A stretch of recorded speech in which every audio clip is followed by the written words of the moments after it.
চাকরিপ্রার্থী বন্ধুগণ, আজকে আলোচনা করব ৪১তম বিসিএসের বিজ্ঞান অংশের প্রশ্নের সমাধান।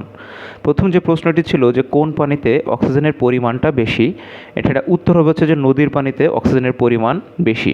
মনে রাখবে, সাগরের পানিতে আমাদের অক্সিজেন আছে হচ্ছে 85% এবং নদীর পানিতে অক্সিজেন আছে 88%। তাহলে উত্তর হচ্ছে নদীর পানি।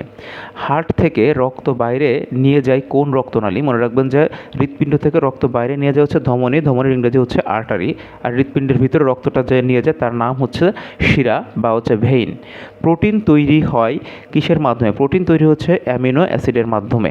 প্রোটিন তৈরি হয় অ্যামিনো অ্যাসিডের মাধ্যমে। কোনটি পানিতে দ্রবীভূত হয় না? এখানে দেখেন যে অপশনগুলো আছে যে গ্লিসারিন, ফিটকিরি, সোডিয়াম ক্লোরাইড এবং ক্যালসিয়াম কার্বনেট। ক্যালসিয়াম কার্বনেটটা হচ্ছে চুন। চুন কখনো পানির সাথে একেবারে দ্রবীভূত হয় না। মানবদেহে লোহিত রক্তকণিকার আয়ুষ্কাল কতদিন? আমরা জানি লোহিত রক্তকণিকার আয়ুষ্কাল হচ্ছে ১২০ দিন। সেটা অপশনে নাই, তাহলে উত্তর হচ্ছে উপরের কোনোটিই নয়।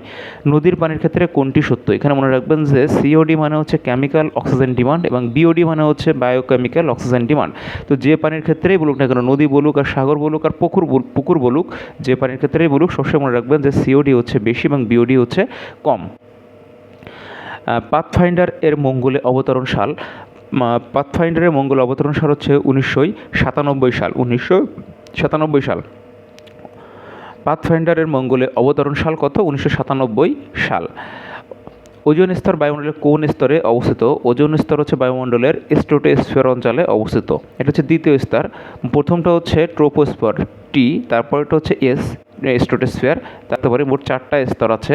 প্রথমটা হচ্ছে ট্রোপোস্ফিয়ার, তারপর স্ট্র্যাটোস্ফিয়ার, তারপর মেসোস্ফিয়ার এবং তারপর থার্মোস্ফিয়ার।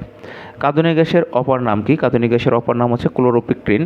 কাঁদুনি গ্যাসের অপর নাম হচ্ছে ক্লোরোপিক্রিন। এর সংকেত হচ্ছে Cl3CnO2। এটা হচ্ছে কাঁদুনি গ্যাসের সংকেত।